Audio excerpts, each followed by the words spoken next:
Buenas noches a todos, que el Señor les bendiga. Vamos a ponernos de pie, vamos a orar para pedirle al Señor su bendición, aunque Él ya nos bendijo, pero para pedirle más bendición todavía. Padre, muchas gracias por el privilegio que nos das de reunirnos, de estar en tu casa. Gracias por permitirnos aprender una lección más de tu palabra. Gracias por los hermanos que ya están presentes, por los que vienen.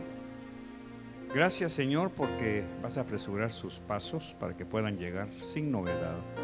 Enriquece nuestra vida y permítenos, Señor, aprender, pero para practicar tu palabra. Que no sea solamente un conocimiento, no solamente, como dice Pablo, ser oidores, pero también hacedores de tu palabra.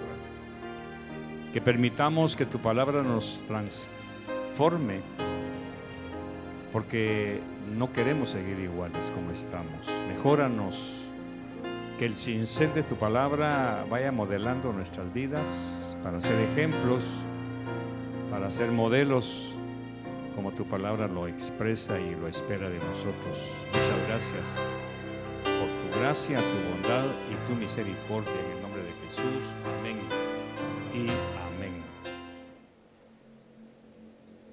Un texto bien pequeño, Marcos 1:18. Dice: en el nombre del Padre, del Hijo y del Espíritu Santo. Y dejando al instante las redes, le siguieron. Otra vez. Y dejando al instante las redes, le siguieron. Tenga la bondad de sentarse, por favor. Cuando uno lee la Biblia con ojos nuevos, encuentra enseñanzas un poco profundas o más profundas, dependiendo de qué es lo que el Espíritu Santo nos revela. Pero cuando usted vaya a la Biblia, tiene que ir con una mentalidad de escarbar, de escudriñar, que es lo mismo, porque eso fue lo que Jesús dijo: escudriña en las Escrituras. Porque al escudriñar nos vamos a encontrar con los 4 niveles que tiene la palabra. Esto casi no lo enseño aquí porque no quiero caer en enseñanzas que a veces no comprendemos muy bien, no porque seamos tontos, no voy a creer eso, sino por el nivel que nosotros tenemos de que a medida que la palabra va labrando nuestra vida, nuestra alma, lógicamente nos va convirtiendo en personas más entendidas. Pero lamentablemente, y lo digo con todo respeto, hay un buen segmento de la iglesia que no crece, no solamente en su conocimiento, sino en su deseo de aprender más. Y si lo hace con el deseo de aprender, es solamente el conocimiento en la mente, no baja al corazón. Por eso es que la cristiandad no está siendo ejemplo para otros sectores, porque nuestra propia vida no está predicando. Muchas veces, creo que lo he dejado de mencionar, pero usted es la Biblia, usted la palabra. Cuando Jesús vino a la tierra, dice la Biblia en Juan que Él era el Logos, Él era la palabra. Entonces quiere decir que cuando Jesús caminó en la tierra, ¿qué fue lo que caminó? La palabra encarnada. Por eso fue que chocó con las culturas de su tiempo. Por eso fue que su sola presencia despertaba en los demonios el miedo. Has venido a destruirnos, porque los mismos demonios que habían sido ángeles en el cielo y que fueron echados junto con Satanás, sabían perfectamente quién era esa persona, quién era ese logos, ese verbo. Entonces, lógicamente, cuando lo encuentran en la tierra, a donde ellos habían sido expulsados, inmediatamente lo identificaron. Tú eres el Cristo de Dios, tú eres el Mesías, el que ha venido a destruirnos. ¿Y qué hacía Jesús? Cállense, no tienen por qué divulgar lo que ustedes saben. Entonces tenemos que aprender que los ángeles caídos conocían a Jesús y no lo oían predicar, solo verlo sabían ellos de quién se trataba. Entonces la primera pregunta que surge de nuestra vida después de 27 años de visión de fe: ¿saben quién es usted? ¿Se le nota su cristianismo? ¿Se nota que su vida no es la misma que tuvo antes? ¿Lo notan los demás? ¿Se le ve en su conducta, en su comportamiento, en sus acciones? Esa es la pregunta.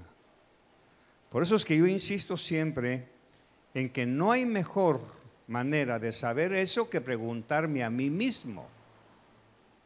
Verme en el espejo de la palabra a medida que la voy leyendo, y cuando encuentro esto, por ejemplo, y dejando al instante las redes lo siguieron, ¿hice yo eso? Y tengo que ser franco, o como se dice normalmente, tengo que ser cruelmente sincero conmigo. No estoy ahí. Entonces, cuando usted lee la Biblia, va encontrando los parámetros de lo que nosotros debemos hacer. Por ejemplo, imaginémonos a Jesús leyendo esta parte, que lógicamente no existía, porque esto existió después de la cruz. Pero supongamos que Jesús viene y lee el verso 18: y dejando al instante las redes, lo siguieron, hablando él del Padre. Dejando al instante su trono, obedeció el llamado. ¿Qué cree que diría Jesús? ¿He cumplido esto? ¿Qué creen que diría? Que sí. Que sí. Recordemos que Jesús no leyó el Nuevo Testamento, por la sencilla razón que no existía en ese tiempo. Se estaba haciendo, se estaba enseñando el nuevo pacto. No había nada escrito. Pero cuando él leía Isaías, cuando leía los Salmos, cuando leía Jeremías, a los profetas, a Moisés, cuando leía eso decía: ah, yo ya cumplí esto. Ah, esto ya lo viví. Y eso es lo que nos pasa a nosotros. Leemos la Biblia, pero no nos vemos reflejados en ella. En consecuencia, la mayoría de cristianos no han dejado sus redes. No han dejado sus redes. ¿Y cuáles son sus redes? Sus costumbres, su carácter, su temperamento, sus vicios, sus desviaciones. Entonces, lógicamente, cuando yo me hago un examen, pero pragmático a mí mismo, dice Pablo que cuando yo llego a ese nivel ya no soy juzgado de nadie, pero porque yo me estoy juzgando. Aunque él en otra parte dice: ni yo me juzgo, sino que me juzga la palabra. Y Jesús lo dijo en otra ocasión: por tus palabras serás juzgado. Entonces la iglesia no crece porque venimos a un culto, nos sentamos, el pastor lee la palabra, la ponemos en la pantalla y nos vamos, y aquí no ha pasado nada. Por eso es que la vida, mis queridos, nos examina, nos pone pruebas para ver qué tanto hemos asimilado las enseñanzas de la palabra. A los incrédulos la vida les pone otras pruebas. A nosotros nos ponen pruebas también.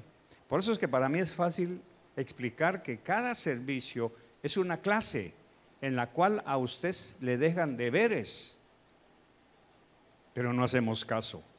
¿Y cuáles son los deberes? Que cuando ustedes salgan esta noche y se suban a su carro, el cabeza de la familia le pregunte a su familia: ¿ustedes creen que yo estoy cumpliendo la palabra?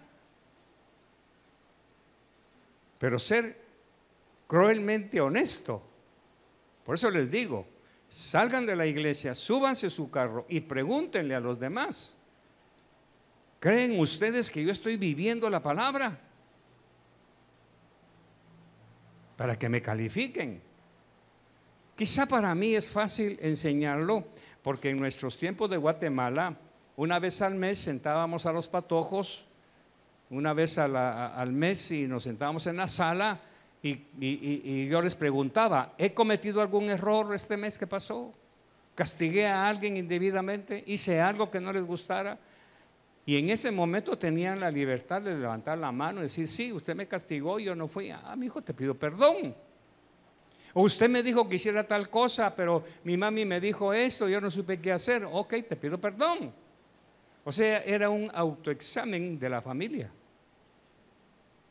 Y eso fue estableciendo en todos nosotros una costumbre de calificarnos. Y eso he tratado de trasladarlo a la congregación Visión de Fe, porque eso no se lo pido a ninguna otra iglesia, solo a la mía, o donde yo me congrego.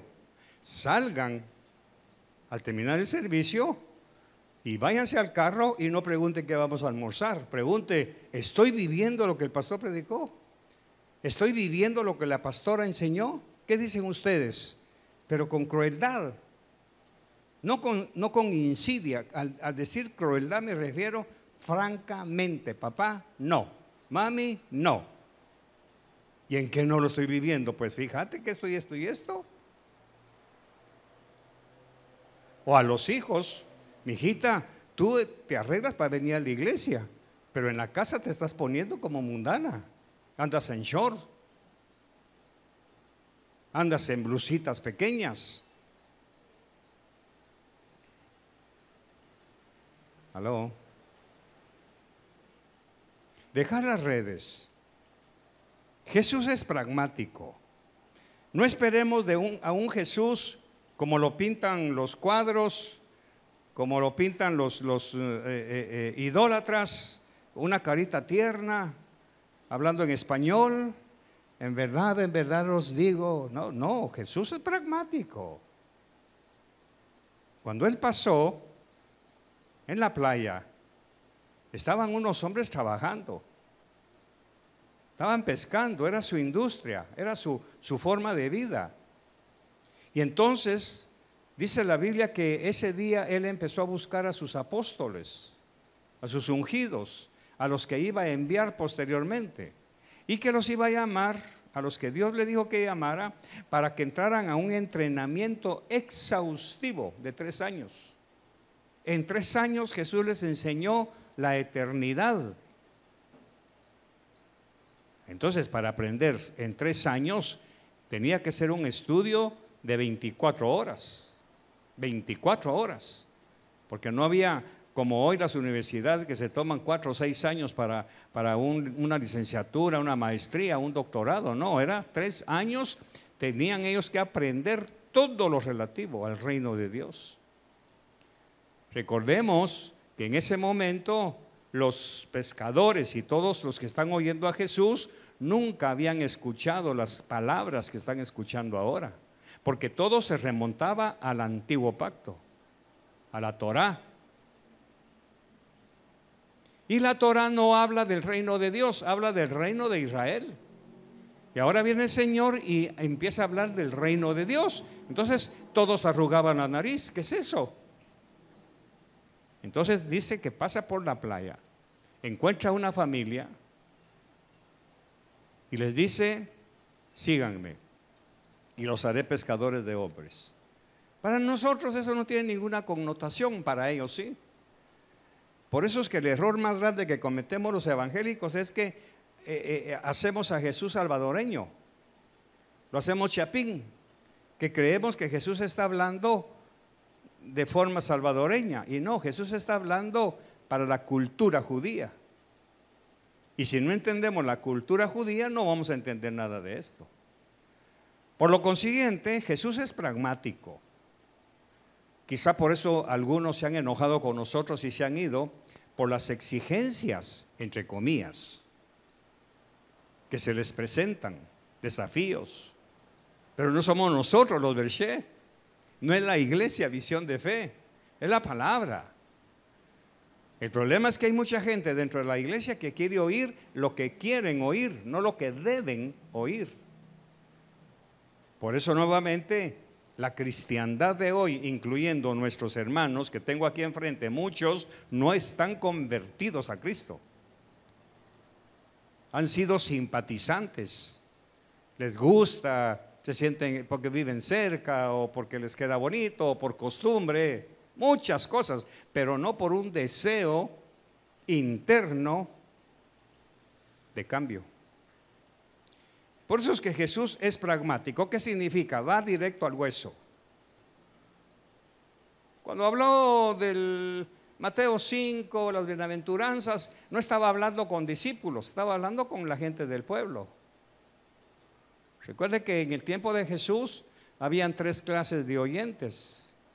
Estaba la plebe, que eran los pobres, los esclavos, los parias, que los romanos los tenían ahí arrinconados, los ricos les habían quitado su tierra, porque les habían prestado dinero a cambio de una hipoteca, pero como no podían pagar hipoteca, ¿por qué? Muy sencillo. Vamos a ver esto. Viene un habitante de Galilea, que era donde se movió Jesús, y tenía un campo donde sembraba maíz, supongamos, maíz. Y viene él y empieza a sembrar maíz, pero no tiene dinero para la cosecha, para recogerlo, necesita para pagar la mano de obra. Todo va con un rico, hipoteca su campo. Y entonces viene el otro y le da dinero. Pero el rico tiene hipotecados varios terrenos, que eran los terratenientes de aquel tiempo. Y resulta que ellos marcaban el paso para las exportaciones de los granos. Y resulta que para ese rico el maíz no es, ¿cómo se dice financieramente? No es rentable. Nadie quiere maíz ahorita. Lo que la gente quiere para su exportación es trigo. Entonces venía y le decía al dueño, al pobre, que le había prestado dinero: ¿sabes qué? Ya no sembrés maíz porque esa tierra es mía mientras no me la pagues, la hipoteca. Entonces, ¿qué pasaba con el dueño de la tierra? No tenía para comer. Porque el ricachón le decía que tenía que sembrar trigo, tenía que sembrar cebada, tenía que sembrar otras cosas. En ese momento llega Jesús. Entonces, bienaventurados los pobres. Esos eran los pobres de la tierra. Entonces la gente empieza a suspirar, porque ustedes serán consolados. Pero en otro lado estaban los fariseos, saduceos y escribas, que eran los que vigilaban a todos los que aparecían predicando para ver qué oían. Aquí, de repente, algún domingo viene alguien a vigilar qué predicamos. Por eso es que reciben llamaditas de los que se han ido y han hablado de mí. Son los vigilantes que están a un ladito. Ahí están. Y luego están los discípulos, a los que le cae. Entonces, a ustedes, bienaventurados, pero ustedes cuando le pidan cuando les den una mejilla, pongan la otra. Ustedes sepulcros blanqueados. O sea, ahí están los 3 mensajes en una sola línea. Porque Jesús es pragmático, no admite negativas cuando se trata de dar órdenes. Aquí tenemos que entrar otra cosa. ¿Qué es Jesús para usted? Pues es mi Salvador. Pues es el que murió por mí en la cruz. Muy bien. Es el que derramó su sangre para mí. Ok. Pero la palabra no dice solo eso. La palabra dice que Jesús es Señor. Y Señor para nosotros es un Señor. Don Heriberto, don Fernando, don Francisco. Eso para nosotros es un Señor. Para la mentalidad hebrea, Señor es Dios. Ahí está el problema. Porque la expresión curios no se le decía a nadie más que a Dios. Entonces resulta que Jesús, aparte de ser Salvador, es Señor. Y como Señor, como curios, tiene todo el derecho de exigir. Aquí viene su problema y el mío, si no entiendo esto. Él tiene todo el derecho de exigir que se le obedezca. Pero nuevamente, nosotros hemos hecho a Jesús salvadoreño. Y todo lo que lo etiquetamos a la ciudadanía salvadoreña, a los policías, al presidente, diputados y todo, se lo achacamos a él. Y ahí está el error de la iglesia. Jesús no es salvadoreño. Jesús es el Señor. Pero vuelvo nuevamente a la semántica. Para nosotros Señor es un Señor. Voy a decirlo en un lenguaje coloquial, es el maestro. No. Por eso Él dice, si soy Señor, ¿dónde está mi honra? O sea, lo que Jesús está diciendo, cuando usted lee bien la Biblia con ojos nuevos, le está hablando a sus discípulos. Si ustedes dicen que soy Señor, ¿dónde está mi honra? Ya solo con eso nos podríamos ir a la casa y que usted se vaya en su carro y le pregunta a su esposa, mi amor, ¿tú crees que yo tengo a Jesús como mi Señor? Pero prepárese para la cachetada seguramente, para que le diga, la verdad que no, la verdad que no.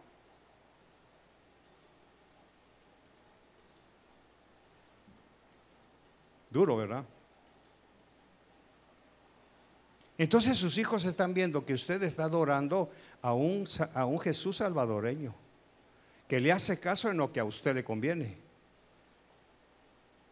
Por eso es que no hemos dejado las redes, el orgullo, la petulancia. O sea, ¿qué son las redes? Todo aquello que me sirve para alimentarme, el ego, la arrogancia, la soberbia, la rebeldía, todo lo que me sirve para alimentarme.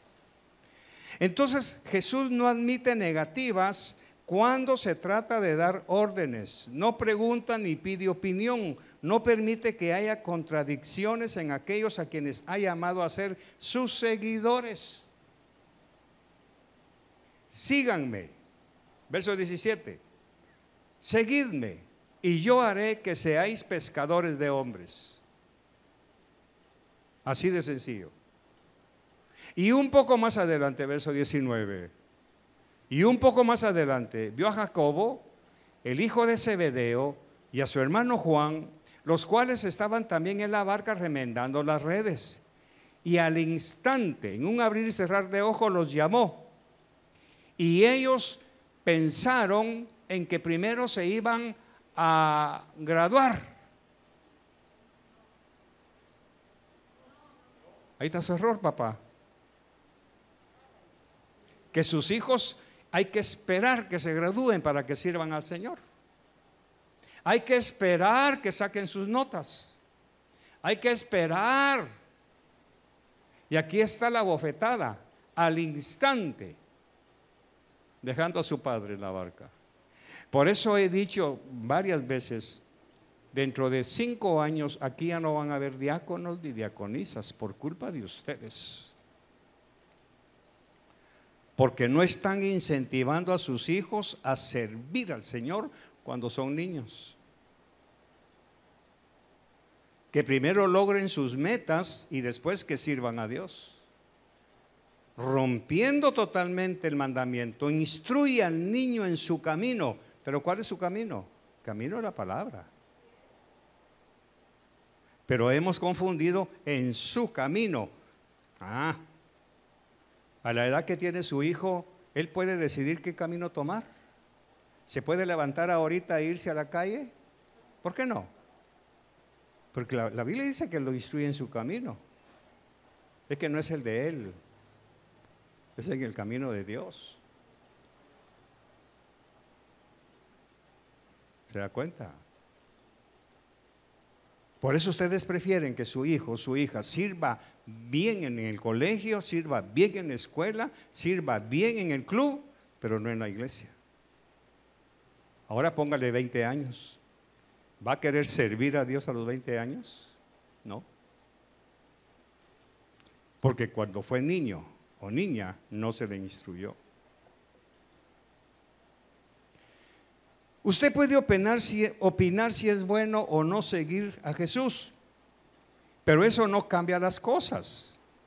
Usted puede decidir si lo obedece o no, pero entonces dude que Él lo haya llamado. Porque cuando Jesús llama a alguien, ya no hay otra opción más que obedecerlo. Por eso dijo Pablo: ay de mí si no obedezco. Y aunque más de alguno le duela, tenemos que aceptar el hecho que Jesús es claro en lo que dice. Nuestro problema es que nosotros no entendemos su mensaje. Y otro error que cometemos es que hemos hecho a Jesús a nuestra imagen y semejanza. Lo hemos tomado como nuestro amigo. Pero el riesgo es de que al tomarlo como nuestro amigo, eliminamos su señorío. Por eso es asombroso. Gente en la iglesia cantando coros, asistiendo, fieles a los cultos, no han nacido de nuevo. Por eso yo siempre pregunto: ¿han visto usted a un niño de 8 días de nacido hablando malas palabras? Pero es recién nacido. En el plano natural no se ve, en el espiritual sí. No hemos nacido de nuevo. Estamos acostumbrados a manejar las órdenes e instrucciones a nuestro gusto. Por eso, aunque le caiga mal, usted va a tener que escuchar esto: al trabajo usted no llega tarde, a la iglesia sí. Al trabajo usted no hace esperar a sus jefes, en la iglesia sí hace esperar al Espíritu Santo. ¿Por qué para ir a trabajar se levanta a las 5 de la mañana y para venir a la iglesia no hace el esfuerzo de venir temprano? Porque hemos tenido la religión como estandarte. La iglesia es un apéndice, no es la columna vertebral. No hemos entendido eso. Estamos acostumbrados a manejar las órdenes e instrucciones a nuestro gusto. Si estamos de acuerdo con lo que nos ordena la palabra que hagamos, si no nos gusta lo que nos manda la palabra, sencillamente lo ignoramos. Sí, ahí dice eso, pero yo creo que. Y Jesús no pregunta: ¿usted qué cree? ¿Usted qué opina? Usted obedezca. Por eso para un militar como nosotros es más fácil entenderlo, porque fuimos instruidos y enseñados. Usted no pregunte, usted obedezca. Yo no puedo preguntarle a la palabra: mira Jesús, ¿y por qué pides eso? Porque me voy a topar con un capitán, porque Jesús tiene grado militar. Qué casualidad, ¿verdad? Jesús no tiene grado universitario, no es un catedrático de la escuela ni de la universidad a quien se le puede rebatir. Jesús es un capitán. El problema nuestro es que nosotros vivimos en un mundo civil, no civilizado, que es diferente, civil, en donde el civil siempre se le subleva al ejército. Jesús no llega tocando puertas: ¿me quieres recibir? No. Él dice: entra. Aunque a la iglesia, en Apocalipsis, yo estoy a la puerta y llamo, pero esa es a la iglesia. Le preguntó a Mateo si lo quería seguir. Le preguntó a los hijos de Zebedeo si lo querían seguir. Le preguntó a Pedro y a sus amigos si lo querían seguir. ¿Cuál fue la palabra que usó? Síganme. Síganme. Ahora, si Jesús le dijo a usted: sígueme, ¿por qué no ha hecho caso?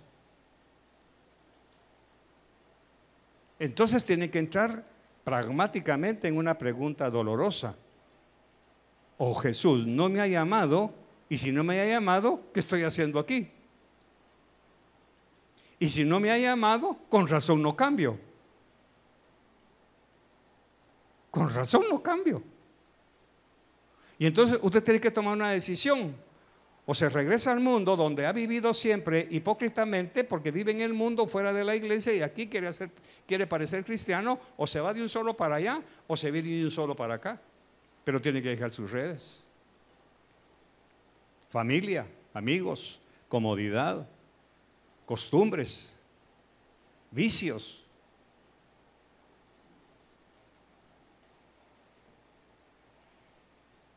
Fíjese que la idea de que los padres de esta generación de jóvenes están enseñando a sus hijos que si sus maestros de escuela les dicen algo que no les agrada, sencillamente van y hablan los papás con el profesor. y van a reclamarle al profesor. Eso es lo que sucede hoy. En mis tiempos no era así. En mis tiempos uno llevaba un papelito. Hoy castigamos a su hijo por esto y esto. Y Verbo en Guatemala, una iglesia, un colegio Verbo que pertenece a la iglesia Verbo, hace eso todavía. Trabajan junto con los padres. Entonces, cuando castigan a un alumno, mandan un papel. Le rogamos que termine de confirmar el castigo que su hijo sufrió.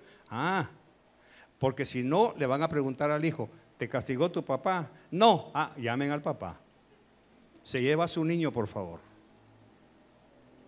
Porque se firma un contrato de mutuo consentimiento, que el maestro le da sus 2 reglazos y el papá le tiene que dar otros 2 más.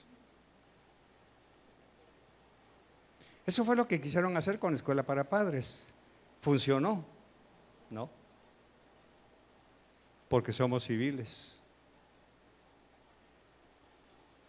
¿Qué haría usted? Por eso es que yo, en lo personal, cuando ellos dicen, son las 5:59, me subo 1 minuto antes. No crean, nunca espere de nosotros, esperemos cielo que venga más gente. No, si el culto no es para la gente, el culto es para Dios.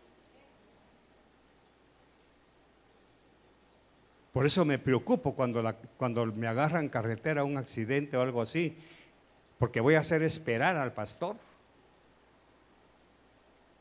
Horrible. Yo no acostumbro eso. Porque Jesús me llamó.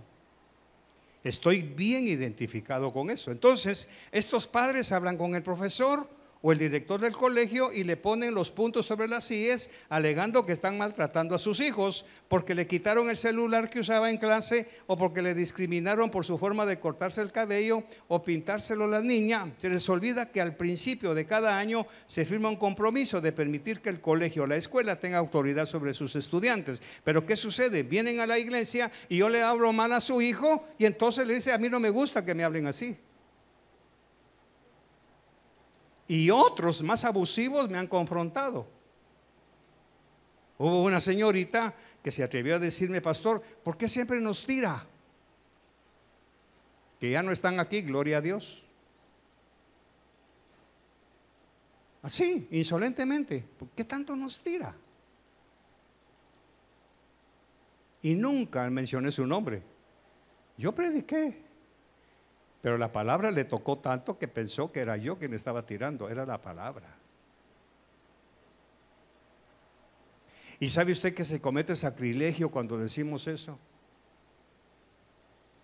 ¿Qué es sacrilegio? Violar un principio divino delante de Dios. Entonces, cuando usted piensa que el pastor le está tirando, usted le está achacando al pastor la unción que solamente el Espíritu Santo tiene. Usted debiera decir, hoy sí que el Espíritu Santo me tiró, no el pastor. Pero cuando usted comete el sacrilegio, es cuando dice, es que el pastor me tiró. Como que aquí no hay unción del Espíritu Santo, como que este no es lugar sagrado para Dios, como que es el pastor, el Señor de este lugar, y eso no existe. Si va a defender a sus hijos, si va a defender su posición, defiéndala delante del Señor, no delante del pastor.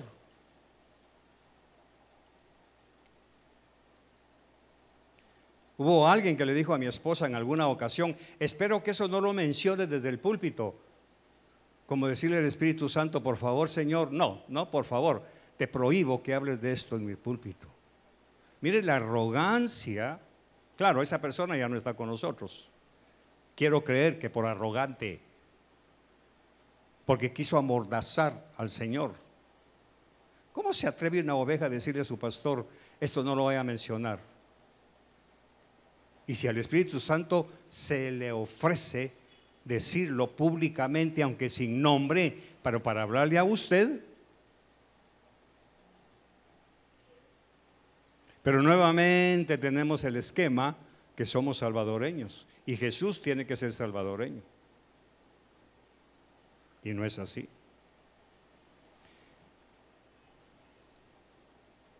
Vista así las cosas, Lo mismo está sucediendo al llamado a aquellos a quienes Él quiere bendecir con sus enseñanzas. Los padres se le plantan a Jesús y no permiten que Él les haga exigencias que, según ellos, los padres, sobrepasa su autoridad sobre sus nenes. Estamos viendo entonces hoy en la iglesia de Jesús que los jóvenes hacen lo que quieren y como quieren porque tienen el respaldo de sus padres que los han malcriado. Ante esto, ni el Espíritu Santo ni el pastor tienen nada que hacer con la juventud que se está perdiendo de las bendiciones del Señor. Pregunta, verso 19. Ok. Yendo un poco más adelante, vio a Jacobo, el hijo de Zebedeo, y a su hermano Juan, los cuales estaban también en la barca remendando las redes. Estaban también en la barca remendando las redes. Y al instante los llamó, y ellos, dejando a su padre Zebedeo, un alto ahí, Paola. ¿Qué hubiera sucedido si Zebedeo le prohíbe a sus hijos servir a Jesús ahorita que están remendando las redes? ¿Qué hubiera pasado? Se lo pierden. ¿Qué se hubieran perdido? El apostolado. Estar cerca de Jesús. Beber del néctar de sus palabras. Ser transformados a unos hijos santos. Entonces, ¿a quién le convenía dejarlos ir? ¿A Jesús llamarlos o a Zebedeo soltarlos? Es lo que pasa con usted.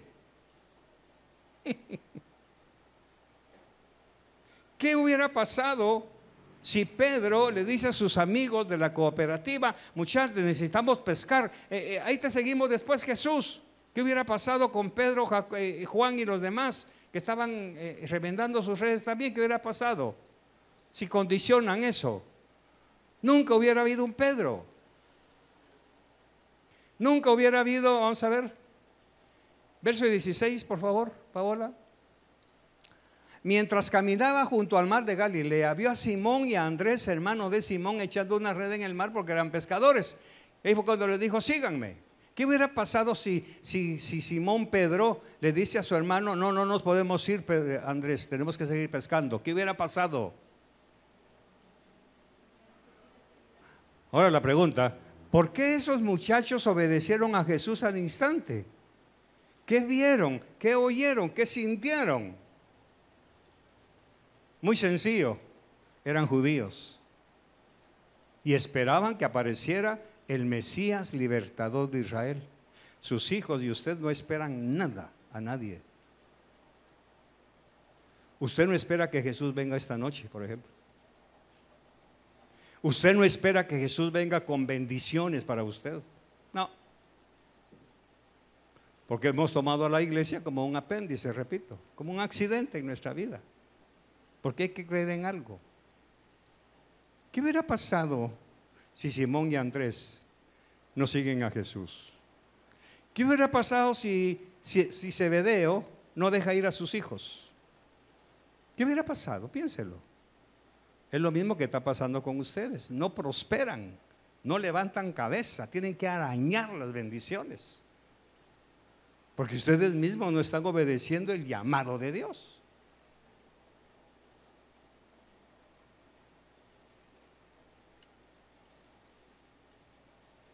Es lo mismo que hoy está haciendo Jesús.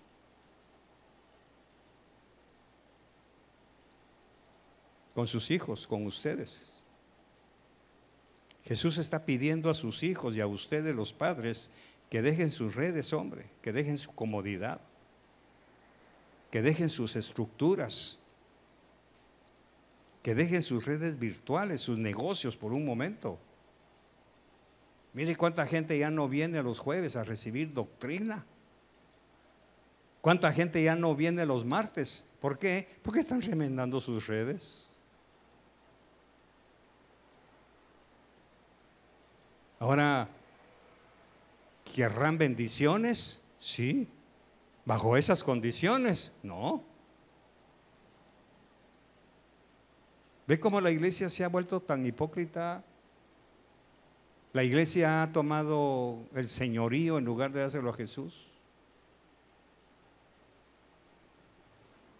Si el problema es la famosa palabra, el adjetivo personal, su tiempo, su casa, sus hijos, su trabajo, y nada de eso es su, todo es de Dios. Pero nosotros nuevamente somos del cantón Los Jocotes, que creemos que todo es nuestro. Y nada es nuestro.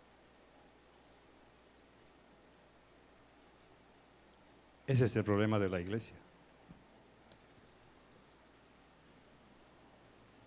Hacen falta padres como Zebedeo, que no impidió que sus hijos siguieran el llamado de Jesús, para que lo siguieran y lo sirvieran. Pregúntense, queridos padres, ¿por qué muchos de sus hijos no quieren servir al Señor en algún ministerio o servicio de la iglesia? Pregúntense qué han hecho ustedes para impedir que sus hijos sigan a Jesús, poniendo de pretexto que tiene que estudiar, que tiene que hacer deberes y cumplir su agenda personal.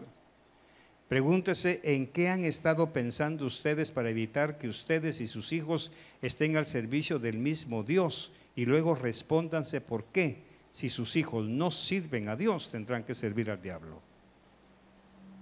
Si lee bien el pasaje, no encontrará que Jesús les ruega a esos jóvenes pescadores que le sigan. No les pregunta qué opinan, qué creen o qué deciden. No, Jesús no pide opinión, Él solo ordenó. Y Jesús les dijo, verso 17, seguidme. Y ellos al instante, no dentro de un año, no cuando se graduaran, no cuando ya tuvieran su título, no. Al instante dejaron sus redes y le siguieron. ¿Ha dejado usted sus redes?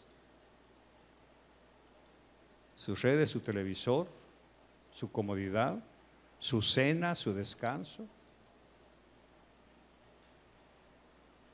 sus costumbres. ¿Qué le falta por dejar? Por eso insisto, váyase esta noche y dolorosamente pregúntele a su esposa, ¿tú crees que necesito cambios? Pregúntele a su esposo, ¿tú crees que necesito cambios? Porque yo no me los veo. ¿Tú crees? Pero repito, tienen que estar dispuestos a escuchar una respuesta sincera para que su esposa, como ayuda, que lo ayude y que le hable la verdad. ¿Por qué? Porque la palabra ya le habló. Pero ahora necesita alguien de carne y hueso que se lo diga realmente. Yo tengo la bendición de tener una esposa que cuando cometo algún error, inmediatamente me lo dice o busca el momento de hacerlo. Y ¿sabes qué? Me duele a veces lo que me dice. Pero ¿sabe qué? Lo que duele sana. Lo que duele sana. La única manera que el coronavirus no nos mate es que nos inyecten. Duele, pero es la única manera. La única manera de quitar un cáncer es abriendo el cuerpo. Duele, pero hay que sacarlo. La única manera de arreglar una vida carnal, hipócrita, mentirosa, falsa, la única manera es decirle la verdad. Y aunque se enoje y ya no nos diezme ni nos ofrende, eso no importa. Porque hemos sido llamados a hablarle la verdad.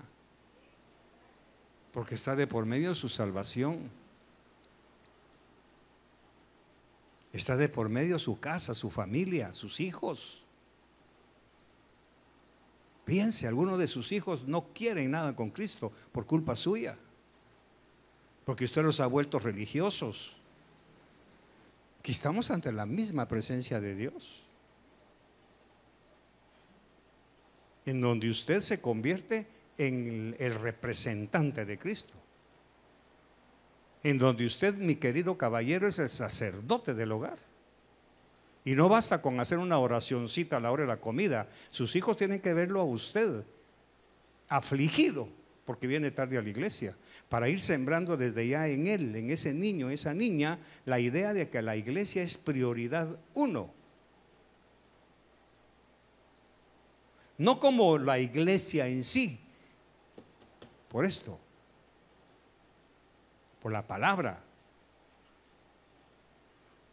La prioridad número uno para sus hijos y para usted tiene que ser la iglesia, porque ahí es en donde se escucha. Quitemos la palabra iglesia, pongamos sinagoga, pues. Por eso dice la Biblia que Jesús a los 12 años ya se conocía los 5 libros de Moisés. Por eso es que lamentablemente, y si quiere renuncia, si le suena maldición, algunas de sus hijas cuando cumplan 15, 17 años ya no van a ser cristianas, porque ya van a ser liberadas para vestirse como ellas quieran. Porque desde ya están viendo a sus padres, a la misma mamá, siendo carnal. En lugar de empujar a sus hijos a Cristo, se los quitan a Jesús. Por eso Jesús dijo, dejen que los niños vengan a mí, no me los quiten. Pero los padres les quitan los hijos a Jesús. Porque somos hipócritas. Somos malos con nuestros propios hijos. Esa es la verdad. Y la iglesia está exactamente igual. Después usted va a llorar por sus hijos. Cuando les resulte un patán abusivo que lo despidan del trabajo por insolente y malcriado. Va a llorar cuando su hija le resulte casada o juntada con un hijo del diablo, sin casarse. Porque usted no la agarró y la metió al reino de Dios de pequeño, de pequeña. Y no solo para que toque el bajo ni el saxofón, mi querido. Esos son oficios. No vine enojado. Estamos hablando y dejando las redes.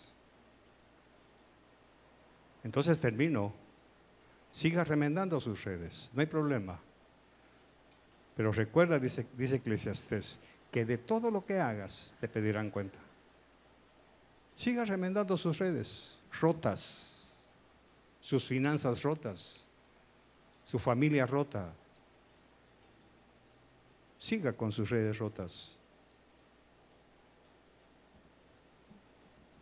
O se endereza sus caminos, o se confronta con usted mismo. Que le pregunte, porque anda conmigo, yo nunca le he enseñado las cosas que hará en su casa.